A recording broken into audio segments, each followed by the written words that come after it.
இந்த படத்தில் கொடுத்துருக்காங்க பாருங்கள், டி முத்துசாமி முதல் இந்திய தலைமை நீதிபதியாக சென்னை உயர்நீதிமன்றத்தில் அவர் தெரிஞ்சுக்கிட்டீங்க. ஜி சுப்பிரமணியம் தி இந்து இதழ் ஃபவுண்டர். சரி, ஜி சுப்பிரமணியமே தமிழில் ஒரு தேசிய பருவ இதழை தொடங்கினார், அது தெரியுமா? அதுதான் சுதேசி மித்திரன். இது 1891 தொடங்கினார். இது ஃபஸ்ட்டு பருவ இதழாக வந்துச்சு. அது எப்போது நாளிதழாக வர ஆரம்பிச்சது அப்படின்னா 1899 நாளிதழாக மாறியது. ஏன்னா 91 சுதேசி மித்திரன் பருவ இதழாக அதே சுதேசி மித்திரன் 1899 நாளிதழாக மாறியதுன்னு சொல்கிறாங்க.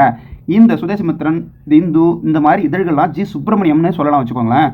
இவர் மிகப்பெரிய உதாரணமாக இருந்தார். மற்ற உள்நாட்டு பத்திரிகைகள்லாம் தொடங்கப்படுவதற்கு ஊக்கமளித்தார்னு நமக்கு நல்லா தெரியுது.